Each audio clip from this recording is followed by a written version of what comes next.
and welcome back to Love and Law. My name is Virginia Warren. I am a lawyer and a conflict alchemist and co-founder of the organisation called Lawyers for Love. At Lawyers for Love, we see that the legal system in its present form uses fear-based techniques to solve problems. It says, the law says, love thy neighbour, else we'll punish you. It acts as if you still need a parent. Lawyers for Love say to solve a problem, you need a higher level of consciousness than that which was used to create the conflict. That consciousness is based in love. Love says, love thy neighbour. And if you can't, we will show you how. So that way we can begin to self-regulate. This is what we call love as of the essence, or Leotech for short. In these live broadcasts, we are showcasing amazing lawyers globally, bringing their own style of love into legal practice, in practical terms. Today, it's my great pleasure to speak with the very inspiring Iain Smith. Iain believes in the saying that the hardest thing to do is to be kind to those who appear unkind. He says that when you scratch the surface and dive below the anger and addiction, you will inevitably discover someone's pain. Whilst Iain says his job is stressful and upsetting and exhausting, it's also more rewarding, being less about the law now and more about relationship. Knowing the biological science of trauma has made him more compassionate, empathetic, and determined to raise awareness of the impact of trauma. Iain graduated in 1993 and trained at Skene Edwards Garson WS. Robert Louis Stevenson also trained there. In 1998, he created his own firm with Jim Keegan QC, 20 years his senior. Iain specialises now in crime, previously having practiced in litigation, including contracts, divorces, and children's cases. The shift for Iain came when he watched the film Resilience by the late and great Jamie Redford, shadowed Nadine Burke-Harris, and explained the horrific effects adverse childhood experiences can have on the developing brain. This made Iain realise that the people he thought he helped were actually suffering from pain that he didn't notice at the time. Iain says we cannot punish people out of their addiction, but we can love them and help signpost them to recovery.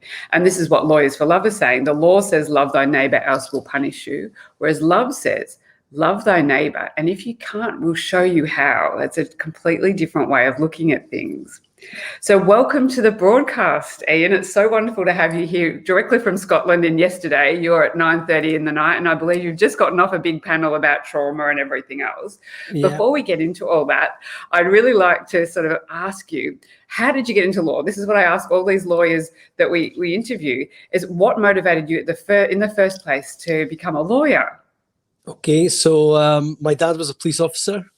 So I guess he pushed me towards going into law, which I appreciate is a brilliant answer, but so I was pushed in, not really knowing what I wanted to do. Years later, about 8 years ago, I found out I was dyslexic. So I always struggled at school, thought I was a bit thick, didn't like reading, messy handwriting, poor speller. So looking back, without knowing that, and I think had I known it and if I'd known how much I struggled, I wouldn't have done law, because as you know, it's a huge amount of work and reading. And so I was in the library till 10 o'clock every night, probably saved my liver because my friends would leave at 6 saying they'd read the books. I didn't believe them. So the motivation was really my dad sort of pushing me there. I was good at solving logical puzzles, maths. And it was the thought of sort of problem solving that was good. So when I was about 15, he introduced me to a very well-known lawyer called Jim Keegan QC, who in 1998 became a business partner. But when I was 15, was this big-time lawyer with a Porsche. And I went in to see him, and he says, "Oh, your dad tells me that you want to be a lawyer." And I said, "Yeah, that's right. I want to be a lawyer just like you, a criminal lawyer." And he went, "No, well, what you'll do is a law degree, then you'll become an accountant and you'll make lots of money." And he gave me basically kicked me out of his office because I said, "Well, I'm not going to do that. Thanks for the advice, but I'm going to do what you do." And then bizarrely, I was only 2 years qualified and I became his business partner. So there you go. So I'm glad, in some ways, I think he was glad that he was wrong, and I'm glad that I didn't take his advice. So there you are. Isn't it amazing? I think the path we know in is just what we need to do, and we have no idea sometimes why we need to do that. So yeah. That's absolutely fantastic. I love it. I love it. I love it. I've been watching a few of your videos and things in your presentations. They're amazing, particularly bringing some lightness into the idea of trauma, because I think really this life is supposed to be fun. It's a bit too serious, but we need to also, look at that compassionate side. And yeah, your interviews and things have been really fun. So I was so excited to talk to you and the way you're approaching this, because you say to us that, you watched this film. Was that the pivotal moment when you thought, hang on a minute, I'm doing this law thing, I'm going along, but there's more to this. Yeah, tell me about that. What impact did that have on you? So I've been a lawyer now. I started out training 1993, as you say, and rather like Louis Stevenson, I realised that posh firms were not going to be for me. I was maybe more spit and sawdust. But in 2018, I watched this film called Resilience, and it was really about Andrew Filiti's study from 1995 about the effects of adverse childhood experiences and the impact that childhood trauma had. And I literally, it was a light bulb moment just to think, oh my goodness, for 25 years, I've not realized that my clients don't choose to take drugs. Now, people will say, well, they do. You've got a choice whether you take them or not. But when you're self-soothing pain, you're doing that from a place of hurt. And I didn't realize that before. I always just thought it was a choice. And that people that got angry and assaulted people, that in some ways I could understand it, lost their temper, but these are people who often can't self-regulate at all. And again, it's not to do with excusing their behavior. The issue of trauma is an explanation about why people behave in a certain way. And I'd never, in mitigation or an understanding, understood what my clients what happened to them. I always just looked at them thinking they were bad, or they were junkies, or I wouldn't probably use those terms, but that's how I would view them. I'd view them as less than me, and I don't do that now. Always wanted to do the job because I wanted to help people, but I realized I hadn't helped them because I didn't understand them. So it was a real epiphany, and that more or less overnight changed me. People that take drugs, so Gabor Mate, the great specialist on trauma, the Hungarian Canadian, he talks about people that all addiction stems from trauma. So it doesn't need to be drugs and alcohol. It can be whatever happens, but it's self-soothing. So addiction's to do with self-soothing. And I used to, again, think that drugs were about pleasure, were about making you happy. But actually, it's about making people feel less sad.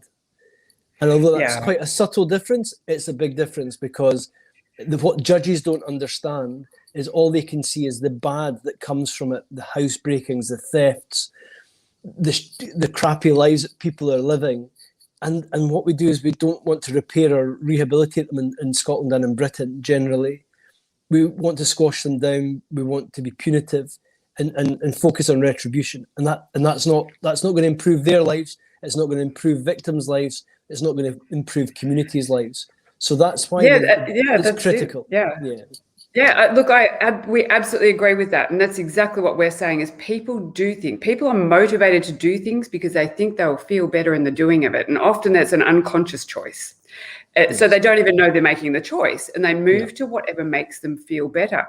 And that's why we say the law of itself, guidelines are awesome, but the law itself is not helpful, because if you say, don't kill someone, well, don't kill someone. But people kill people. Why? Because they feel better when they do that. That's the underlying reason. So we've got to get to, why are you feeling better for doing that?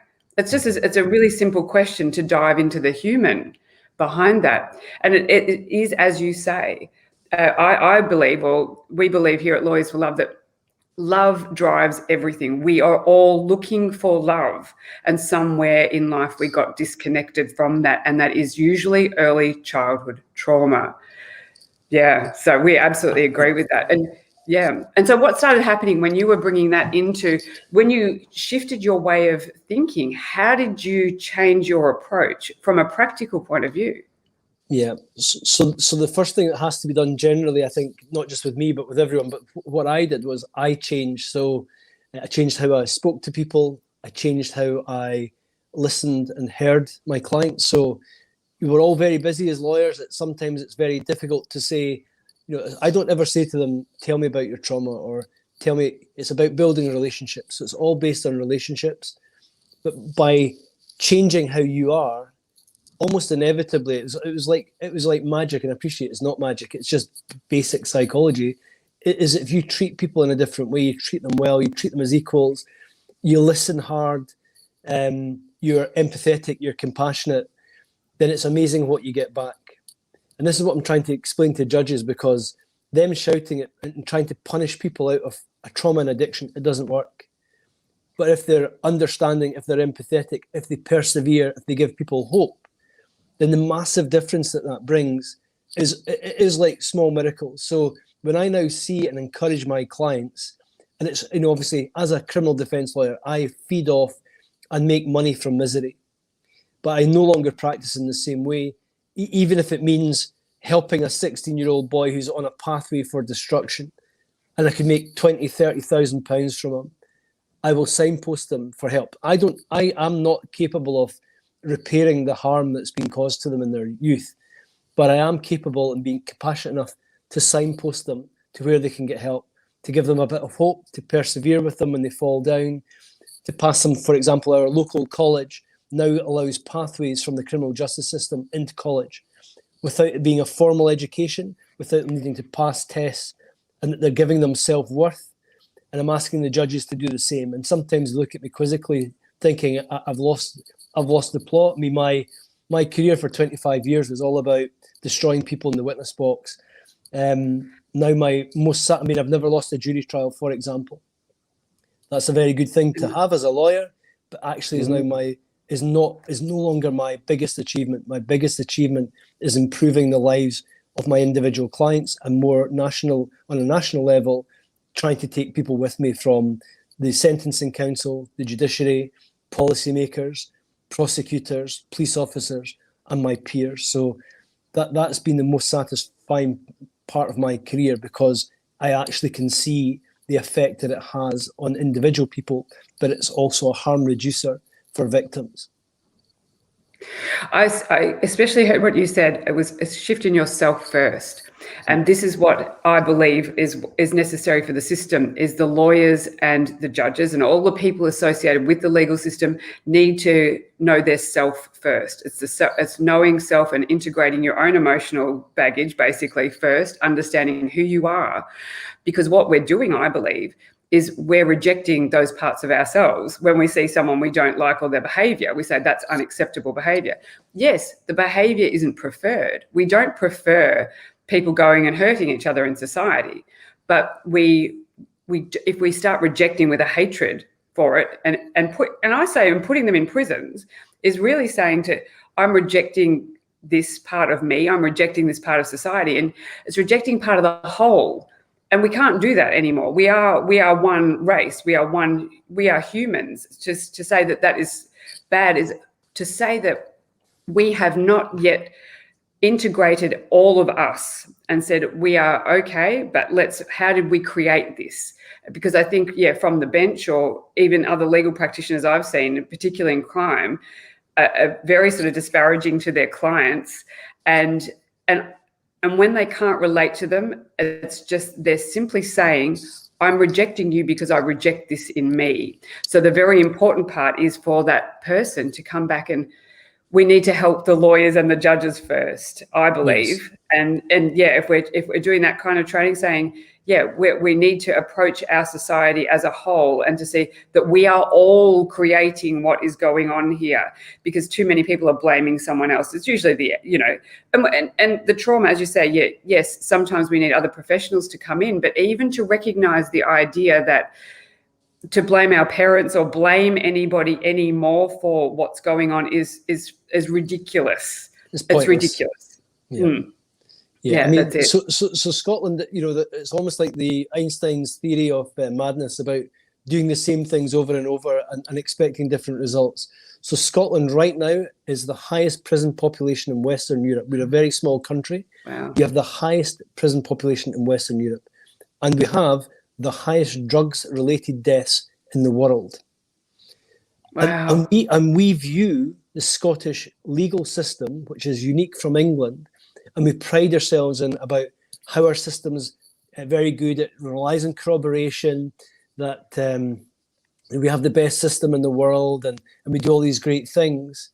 but actually we're failing how we deal with people. Now, this is not about, so I'm not an advocate for saying that you can't imprison people, because certain people, even if they're massively traumatized, they may be so dangerous that they need to be removed from society. For that time being, yes, that's right. I agree with that. And that can happen. And again, these are not excuses for poor behavior, but they are explanations. And when you understand the explanations and you get to the heart of the problem, because judges will often say to me, "Oh, Mr. Smith, your client has a drug problem, your client has an alcohol problem, your client has an anger management problem."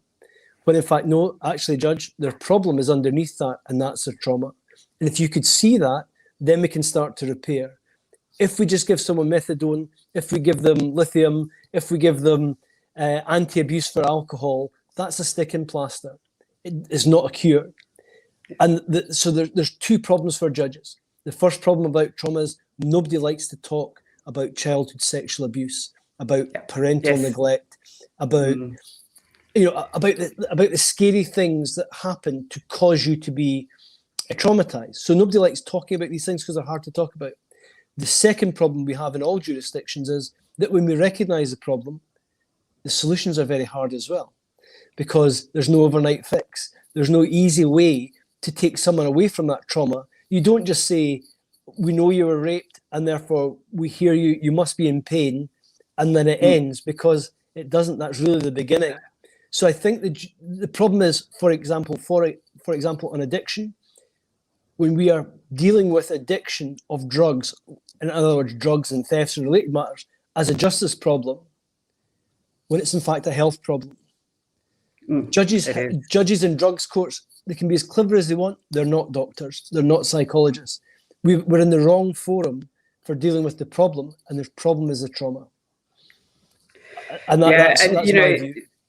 The addiction idea is, I think, most of humanity. I think we all have addiction to some degree. Some of us are addicted to thought.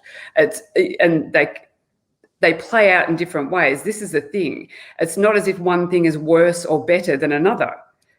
No, it's not. It's not preferred behavior, absolutely. But it is still, you're just lucky that you only have this kind of an addiction that doesn't result in that sort of behavior. That's basically it, because we are all in the same boat. And I think we need to sort of look at ourselves that way and become, that is, I love what you said about, it's less about the law now and more about relationship, because what I say is law governs relationship. It's fundamental.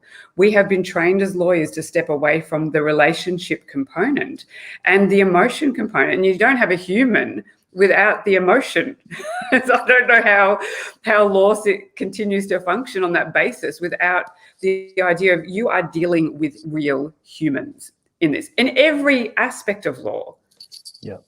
So I've now, along with a couple of other colleagues, we've created a trauma-aware law group in Scotland. And we've been trying to target those in power, policymakers, members of parliament, the Justice Minister, the judges themselves, and the people that train the judges and sentencing council. So that's who we're targeting, and taking a top-down approach. But we're thinking, well, we're not getting very far.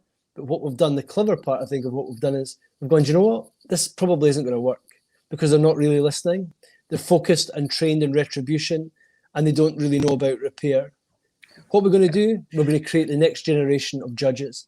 So we've targeted all 10 law schools in Scotland, and we've talked to all law students in Scotland. And we're going to do it every single year to explain to them what is viewed as a soft subject of talking about empathy, compassion, trauma. And they think, oh, well, how you talk to clients, how you speak to clients, what you understand about clients, and it's seen as a soft subject. And yet it's the hardest subject to employ as a very good lawyer. Knowing about this stuff has made me a much better lawyer. And with the targeting of the students, there's been a great response from them, because nobody taught me that.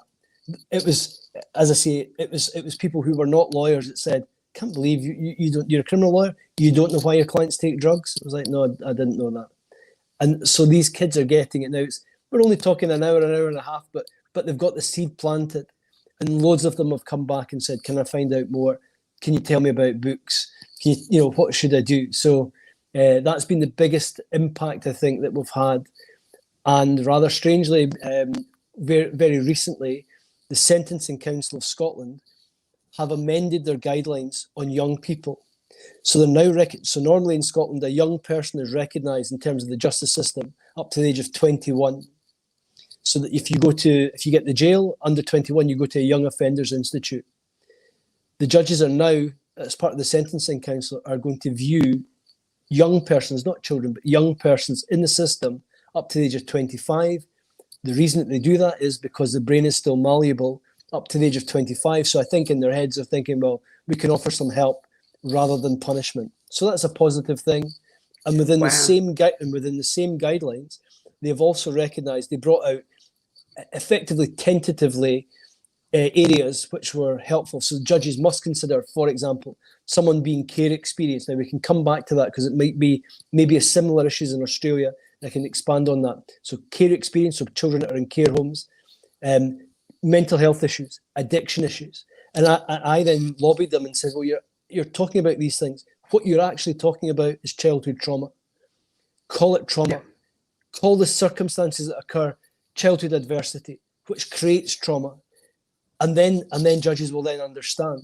Now they've actually redrafted the guidelines and they've not brought them out yet because our red top papers are describing that as being soft on crime.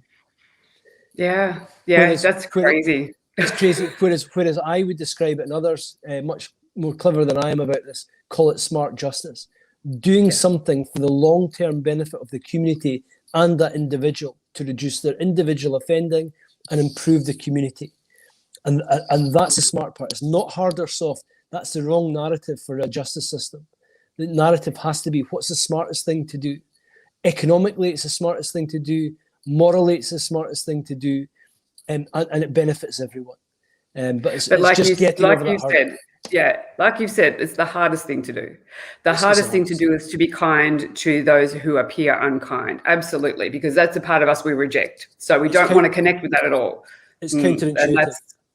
That's exactly right. You see, I interviewed Judge Carlos Moore from Mississippi, and he was with his young offenders. You know him. He's been, he gives his young offenders the motivation to go and improve their grades when they return before him, and then he's just got that, and it's called validation. It's validating a human, and Lawyers for Love, we've developed a very simple technique, which we're working on too, with lawyers globally, is how to help your client just do that, a moment of self-validation from their conflict. And it's not psychology, it's just simple holding space and hearing somebody. And it's very, very simple for people to bring in and just validate the other human and say, I see you and I see myself in you. And because I accept myself, I accept you. And this is really, really important. It is bringing that person into your space saying, yeah, well, we're just in this together. Yeah, you're doing some stuff I really don't like right now, or humanity doesn't really like it, but we can shift it. Let's find out, what makes you feel good and how we can actually change that sort of approach, how you are going to see life in a little bit of a different way, because actually we validate you. We see you, we hear you. You're here, you're us too, you are us. We're not this power. And this is, I think, where the legal system has fallen down, is just the retribution, the blame. That mentality is fear-based. It's what the legal system is based upon. And this is what Lawyers for Love are saying. It's an underpinning across the globe that all our law is based in fear. Love thy neighbor, it says, else we will punish you into doing so. How does that work? It hasn't worked. So let's shift it around. They're very simple ideas, but as you say, it's hard to be kind to those that appear unkind. It is, and just that validation idea from the American judge. I could give you a couple of examples of that if you wish them. I don't know how much time we've got, but a simple one was a retiring judge who's a very good judge. And she's subsequently gone on to do other great things. But for 18 years, she watched a young girl going in and out of her court. She was there on the first day she appeared in court, and she was there on her last day. And this was a girl who was addicted to drugs, massive trauma in her life, was out stealing, breaking into houses, being disruptive in the community. And the girl was in and out of jail all the time. And this judge, on a retirement speech, so she was talking to lawyers and clerks and police officers, and it was a well-to-do group. And she described the story. And then on her last day, she took her wig off, she took her gown off, and she came down and she hugged the girl to show her that she loved her and that she cared for her. Oh, And it was a lovely story. yeah. But I put my hand up and I said, "Judge, can I ask you something?" She said, "Ask me anything you want." I said, "What do you think that girl's life would have looked like if you hugged her the first day rather than the last day?" And she was a bit shocked by that, and it sounded insulting. It wasn't meant to be. It was hypothetical. And I'm not suggesting judges should hug people who offend in the community. But it's about what you talk about, Virginia. It's about loving someone and to show them that you care. And why wait that long? Why not intervene early? Why not before they're on a path of destruction and self-destruction and community destruction? Why not intervene early and show that love? So that was a sort of, it was an example which came to me. I thought, why are we not doing this early? And that was an example of that. And another one of validation was we'll call this boy Brendan, but Brendan has multiple issues and appears from custody. He was on a court order called a community payback order, where he was to do unpaid work in the community, and a social worker was supervising him, so he had to meet the social worker. But because he was addicted to heroin, because he lost his home, and basically his life was spiraling down, he didn't do the order. But during the warrant being issued for his arrest, he managed to get in tow with various charities, a housing charity called the Rock Trust, a mentor-based charity called the Aid and Abet. He met his general practitioner. He was given prescriptive medication. And basically, it was turning his life around by the time he was arrested. And I tell the judge all of these improvements he'd made to his life and was now in a position to do the order. I also explained to her and expressed to her the horrors of his life, that he was born to a one-parent family, which is not uncommon, but his father was in jail. His mother was addicted to heroin and alcohol. So by the time he was 3, he was taken into state care, into a children's home. Every time mum became sober, he went back, but he went back into chaos. And then she would fall and have difficulties, and he'd go back into care. By the age of 10, he was drinking. By the age of 11, was taking cannabis. And by the age of 13, his mother injected him for the first time with heroin. So this 19-year-old boy is in the court, and I'm explaining all of this. And the judge, having not heard all of these explanations before, I didn't talk about trauma, I didn't talk about ACEs or adverse childhood experiences, I just talked about his life. And she said, "What is it you're asking me to do?" I said, "I want you to praise him." "Sorry?" I said, "I want you to praise him." And she was shocked. 4 weeks pass, she lets him out for reports, and 4 weeks come by. I come in with the report from the Rock Trust, Aid and Abet, his doctor, the housing officer, the social worker who talks about the improvements to his life, but importantly, about the terrible things that had happened to him. And as I got up to do battle with this judge, she asked me to sit down and not to speak. And for 10 minutes, she praised him. Oh, and wow. In that moment, it was a wow moment for me. We went out and he said, "You know what, Iain, nobody has ever spoken to me like that, ever in my life. Nobody in authority." And it was an emotional moment. It felt like a breakthrough. And my one regret was not going back to say to the judge, "I know you found it hard to listen to what I was saying the first time. And I know you did what you did because you wanted to and you recognised his pain. But what I really wanted to say to her was, you've validated him. You've shown him that you care. And that feeling that he got is someone bothered, a judge bothered about me." Yeah. And I know it won't work for everyone. I know it's counterintuitive, and I know it's hard, and it sounds soft, but actually we need to get people to turn corners, and putting them in jail doesn't turn a corner. It just confirms their worthlessness, their hopelessness. Again, I believe soft is when it's the hardest thing to do, to be kind. How hard is that? It's not soft. It's very difficult. And as soon as people can hide their emotion with their own anger and their own retribution. Exactly. That's easy. That's actually the easy way. The hard way is to have compassion, and compassion is the only answer here. And validation, because all of us, every human on this planet needs some self-validation. We're all suffering from it. We're all, even as lawyers, we feel like half of us feel like imposters. You know, why am I here? Why am I doing this? Everyone's smarter than me, blah, blah, blah. We've all got our special journey. and those in the criminal system, including lawyers from the other side of the desk, it's all about self-validation. We're here looking for love and to be validated and to be cared for and to be heard and to belong to the group. And when you're rejected, that's not helpful. And that is the hardest thing. And this is why the word soft to me needs to be reframed. We need to reframe that too, as you say, the hardest thing to do. So so toughen up, people. And actually be compassionate. Yeah, it's crazy. I think that's amazing. I absolutely love what you do. It's such a movement happening globally now with people realizing it. And I think the old way is starting to become a little bit crusty. It's becoming a little bit crusty. You're just like, why are you still wielding a stick to people? We don't quite know why that is. Has it worked for you in the past? What's going on with you? How do you feel? Even within our own profession, we have people breaking the rules because Lawyers for Love say that rules aren't as effective as what we're making out. In fact, the rule of law, we say, creates the conflict in a certain way, because it's what we have is we all have an internal legal system or program, and that's been projected onto the unconscious. And that's the rule of law. It's out there. It's controlling us. There is no certain outcomes when we come before a judge and ask for what we're asking for, a decision. They're just people too making decisions from their own seat. And as you say, if they can see things with a bit more compassion and see the human behind it, that would start to connect and start to shift the way this is working. It's by no means easy. That's absolutely the message here today. This is not easy, but there's people like you out there, and I'm so happy to talk to you today. I'm just sharing these messages, saying to other lawyers around the globe, there are lawyers doing it. We are shifting things, and people want this. People really want this. The community wants this.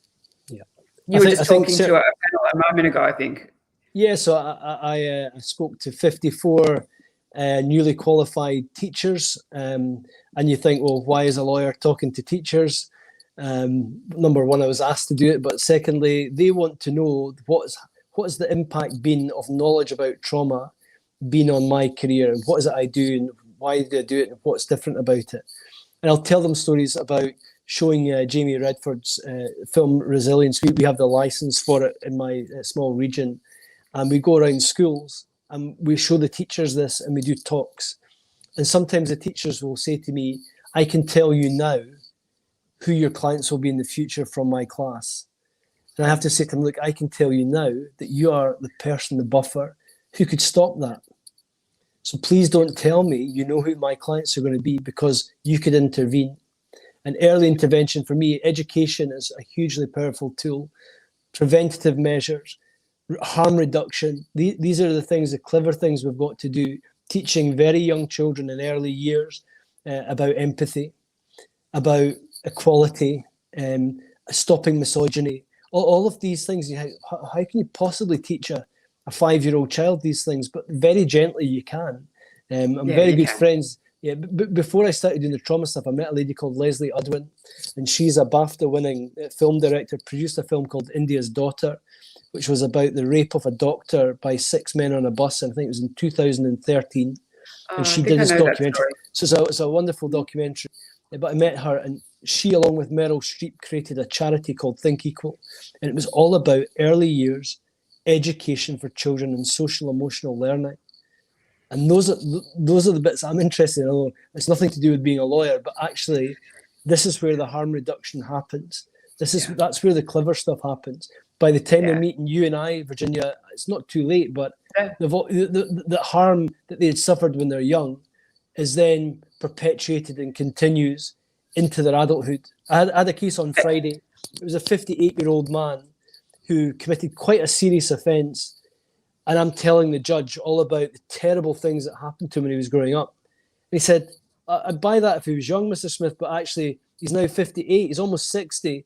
What's childhood trauma got to do with that? And I'm scratching my head going, well, why do you think he's taking drugs? Why do you think he feels the way that he does? This baggage doesn't disappear. It doesn't get punished out of you. It can get loved out of you to some extent, but when there's no repair, that's carried. And I think the judges don't understand what goes on. I mean, lots of people that take heroin die. You know, my clients, I've had 5 or 6 clients in total this year alone die of substance abuse. And 3 of them I've known for 20 years. 3 of the girls who died had been raped when they were young. The boys, I don't know, but you know, it's just it's horrific. It is the tribe. The tribe, this is what Lawyers for Love say, or this is what I've been saying for a long time. I did it in my TEDx, talking about lawyers as healers, saying very simply that what we're doing is perpetuating a separation. We're saying, yeah, blame someone else for what's going on. You know, blame your parent, blame everything. That's what lawyers are doing and the legal system is doing, and we're going to blame you and everything's bad and separate. But effectively, yes, you are. And my primary little rule, we've created these little rules as we've grown up. When our tribe said to us, especially boys, don't cry, be a man, toughen up. Right? So what that does is disconnect a young person from his emotion, because then he says, oh, the tribe won't love me if I'm sad or if I show that emotion. So put that away. And I reject that emotion in anybody. Of course, then I have anger because I can't express that. And that it's so simple. So the tribe, all the tribe needs to do, like the parents, the teachers, they're the tribe, is simply say, oh, so you feel that way. That's okay. But perhaps a different behavior would be appropriate. You know, it's just like, you are valid. Every emotion you had as a child was valid. And that's what I'm teaching lawyers to do, is to very simply, the conflict is a projection of the separation you had as a child. So what they're bringing to you now on a plate is simply something that's within them that's stuck back in time, that hasn't emotionally matured yet. And when you can simply show them that and show, you know what happened, young person, at that time, let's talk to that young person and say, the way you responded to your life then was valid. They told you it wasn't valid. So they invalidated you, but actually you are valid. And as soon as you can connect that with a person, it's just like, oh my God, all my responses, my ability to respond to life is valid. And so then it flows then. The resistance, they don't have resistance to life as much. I've done a technique in 10 minutes, and no, you don't have to be a psychologist. It's simple. It's actually science. It's all science. It's all physics. It's energy and flow. But that's another story. But that's where we take it from. And they're very simple techniques, and it helps the lawyer as well, because when I help you, I help me. And it's such an interconnection, and we feel good about our jobs then as lawyers, because many lawyers now on this are depressed themselves. They don't want to be in the profession because it's not satisfactory. We can't get now. I can't help people. And so very simply, by being able to connect here, hold space, it's so validating for the lawyer as well. Yeah. So this is what we're showing, and it really is having an impact. I think the sad thing that sometimes here is that people will say to me, oh, but Smithy, this is not your job. And I'll go, whose? It is. Yeah, it is. But whose job do you think it is to care about people that nobody cares about? And I don't understand this. It's all our jobs. It's everyone's job. How can someone say, that's right, this isn't your job? What said? And again, this is rules. Someone said you can't do that. Why? We need to ask the question a lot more. Why can't I do that? Why can't I go in and inquire how someone is? I don't have to sit and look, when we take affidavit material for our clients, we're hearing their life story. Don't tell me we're not involved with that. We choose to reject it. So it is really, I'm very passionate about all of that. And don't tell me I cannot be involved and do this differently, because I can and I will. Yeah. And that's exactly what you're saying too. It's just like, who says? Yeah, well, I mean, there was one graphic moment where a 16-year-old boy got out of custody.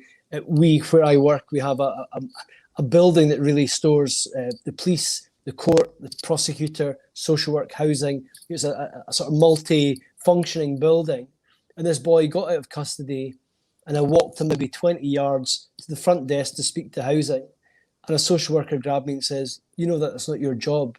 I said, yeah, you're right. I said, you're right. It's not my job. It's your job. But see, while you're not doing your job, I'm going to do it. So either you do it or I'm going to do it, because I'm not going to stand back and watch this kid suffering because you're telling me it's not my job. And I do try not to shame other professionals in that way, but it just sometimes annoys me that sometimes you've got to shake things up a little bit for people to notice. Yeah. You know, and that's what I've been trying to do for about 3 years. So yeah, And I surprised think this myself. it's beautiful, absolutely beautiful what you're doing. I get so excited about it. And I absolutely say this, especially when it comes to psychology and law. We know that there's psychologists and lawyers, and for some reason, even in the law schools, they will not meld. And I do not understand why.